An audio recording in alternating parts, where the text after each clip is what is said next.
ಜಯ ಅಂತ ಹೇಳಕ್ಕಾಗಲ್ಲ. ಇದು ಒಂದ್ ಹೆಜ್ಜೆ ಮುಂದಕ್ಕೆ ಹೋಗಿದೀವಿ. ಕಾನೂನಾತ್ಮಕವಾಗಿ ಏನ್ ಆಗ್ಬೇಕು ಅಂತ ನಾವು ಬಯಸಿದ್ವು, ಅದು ನಡೆದಿದೆ. ನೆಕ್ಸ್ಟ್ ಸ್ಟೆಪ್ ನಾವು ಈ ಅನುಮತಿಯನ್ನ ಸ್ಪೆಷಲ್ ಕೋರ್ಟ್ ಅಲ್ಲಿ ಸಬ್ಮಿಟ್ ಮಾಡಿ ಕಾಗ್ನಿಸೆನ್ಸ್ ತಗೊಳ್ಳಿ, ಇಲ್ಲ 156(3) ಅಲ್ಲಿ ರೆಫರ್ ಮಾಡಿ ಅಂತ ಕೇಳೋದು. ಅದು ಮಾಡ್ತೀವಿ. ಅದು 21ನೇ ತಾರೀಕು. ಅಲ್ಲಿವರೆಗೂ ಬೇರೆ ಏನೇನು ಸಿದ್ಧತೆಗಳಿದೆ ಅಂತ ನಾವು ಆಲೋಚನೆ ಮಾಡಿ, ಯಾಕಂತೇಳಿದ್ರೆ ಈಗ ಅವ್ರೇನು ಸುಮ್ಮನೆ ಇರಲ್ಲ, ಅವರ ಲೀಗಲ್ ಟೀಮ್ ಏನೇನು ಮಾಡ್ಬೇಕು ಅನ್ನೋದನ್ನ ಅವರು ಮಾಡ್ತಾ ಇರ್ತಾರೆ. ಅವ್ರು ಏನ್ ಆಲೋಚನೆ ಮಾಡ್ಬೋದು ಅನ್ನೋದು ನಾವು ಆಲೋಚನೆ ಮಾಡಿ ಅದಕ್ಕೆ ಬೇಕಾಗಿರೋ ಸಿದ್ಧತೆ ಮಾಡ್ತೀವಿ. ಈಗ ಸಂತೋಷ. ಈಗ ಪ್ರಾಸಿಕ್ಯೂಷನ್ ಕೊಟ್ಟಿದ್ದಾರಲ್ಲ, ಮೈಸೂರು ಲೋಕಾಯುಕ್ತದಲ್ಲಿ ಎಫ್ಐಆರ್ ದಾಖಲಾಗುತ್ತಾ? ಅದು ಇದನ್ನ ಈ ಸ್ಯಾಂಕ್ಷನ್ ಅನ್ನ ಕೋರ್ಟ್ ಕೊಟ್ಟು ಕೋರ್ಟ್ ಆದೇಶ ಬರಬೇಕು. ಕೋರ್ಟ್ ಆದೇಶ ಕೊಡ್ತದೆ 156 ಅಲ್ಲಿ ಎನ್ಕ್ವೈರಿ ಮಾಡಿ ಇನ್ವೆಸ್ಟಿಗೇಷನ್ ಮಾಡಿ ಅಂತ.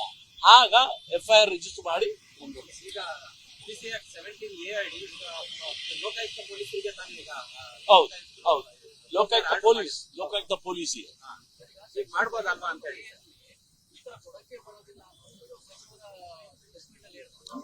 ಸಂತೋಷ. ಅದು ಬರೀ 17A ಅಲ್ವಲ್ಲ, 19 ಇದೆ. ಒಂದು ಸೆಕ್ಷನ್ ಬಿಟ್ಟಿದ್ದಾರೆ ಅವ್ರು ನೋಡೋದಕ್ಕೆ, ಮರ್ತೋಗ್ಬಿಟ್ಟು ಅವ್ರು ಗಮನಿಸಿರಲ್ಲ. ಸೆಕ್ಷನ್ 17A, ಸೆಕ್ಷನ್ 218 ಆಫ್ ಭಾರತೀಯ ನಾಗರಿಕ ಸಂಹಿತೆ ಎರಡೂ ಹಾಕಿದ್ದಾರೆ.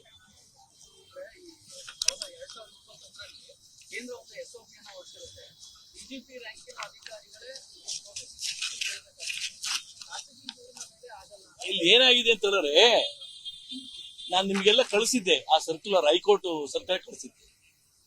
ನನಗೂ ಗೊತ್ತು, ನಾನು ಗವರ್ನರ್ನ ಬಂದು ಭೇಟಿ ಆಗೋಂಗಿಲ್ಲ, under the prevention of corruption act direct ಆಗಿ ಬರೋಂಗಿಲ್ಲ. ಕೋರ್ಟ್ ನನಗೆ ಆದೇಶ ಕೊಡಬೇಕು, ಹೋಗಿ ತಗೊಂಬರ್ರಿ ಅಂತ.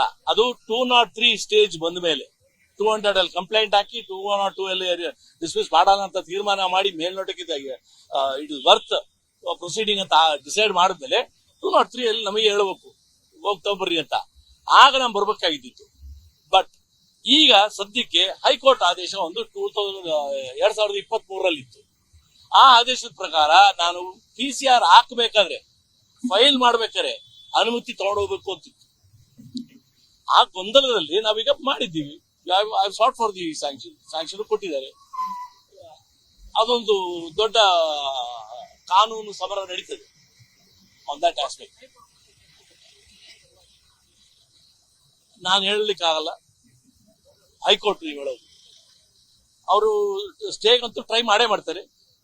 ನಾವು ಅದು ಕೊಡಬಾರ್ದು ಅಂತ ನಾವು ಹೇಳ್ತೀವಿ. Natural.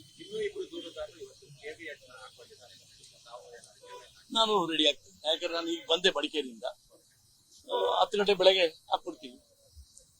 ಕೇವಿಟ್ ರೋದ್ರಿಂದ it has B heard. ನಾನು ಬೆಳಗ್ಗೆ ಹಾಕ್ಬಿಡ್ತೀನಿ, ಸೋಮವಾರ ಬೆಳಗ್ಗೆ ಕೇವಿಟ್ ಹಾಕ್ತೀನಿ. ನಾನು ಪೊಲಿಟಿಕಲ್ ಕಮೆಂಟಿಂಗ್ ನಾನು ಮಾಡಲ್ಲ, ಯಾವತ್ತೂ ಮಾಡಿಲ್ಲ. ಎಸ್ ಎಂ ಕೃಷ್ಣ ಕೇಸ್ ಆದ್ರೂ ಸರಿ, ಧರ್ಮ್ ಸಿಂಗ್ ಕೇಸ್ ಆದ್ರೂ ಸರಿ, ಕುಮಾರಸ್ವಾಮಿ ಕೇಸ್ ಆದ್ರೂ ಸರಿ, ಯಡಿಯೂರಪ್ಪನ ಕೇಸ್ ಆದ್ರೂ ಸರಿ, ಕೇಳಿ ಎಲ್ಲಾದ್ರೂ ಒಂದ್ ಕಡೆ ಇಂಥವ್ರು ರಾಜೀನಾಮೆ ಕೊಡ್ಬೇಕು ಅಂತ ಹೇಳಿದೀನಾ? ಇಲ್ಲ. ಅವ್ರ ವಿರುದ್ಧ ಕಾನೂನು ಸಮರದ ಸ್ಟಾರ್ಟ್ ಮಾಡಿದೀವಿ, ಅದಕ್ಕೆ ಅವಕಾಶ ಕೊಡಿ ಅಂತ. ಈಗ ಲೋಕಾಯುಕ್ತದಲ್ಲಿ ಸಂಖ್ಯೆ ನಡೆಯೋದ್ರಿಂದ ಲೋಕಾಯುಕ್ತದಲ್ಲಿ ಇರ್ತಕ್ಕಂಥ ಪೊಲೀಸ್ ಅಧಿಕಾರಿಗಳು ರಾಜ್ಯ ಸರ್ಕಾರದಿಂದ ಅಪಾಯಿಂಟ್ ಆಗಿರ್ತಾರೆ. ಹೀಗಾಗಿ ಎಲ್ಲ ಒಂದ್ ಕಡೆ ಪಾರದರ್ಶಕ. ಮುಂದಿನ ಸಂಚಿಕೆಯಲ್ಲಿ ಅದ್ರ ಬಗ್ಗೆ ನಾನು ಮಾತಾಡ್ತೀನಿ. ಅದ್ರ ಬಗ್ಗೆ ಆಲೋಚನೆ ಮಾಡ್ತಾ ಇದ್ದೀವಿ. ಪ್ರಾಪರ್ ಸ್ಟೆಪ್ಸ್ ಹೆಂಗೆ ಅಂತ ನಾವು ಆಲೋಚನೆ ಮಾಡಿ ನಿಮ್ ಮುಂದೆ ತಂದಿದ್ದು. I will come back.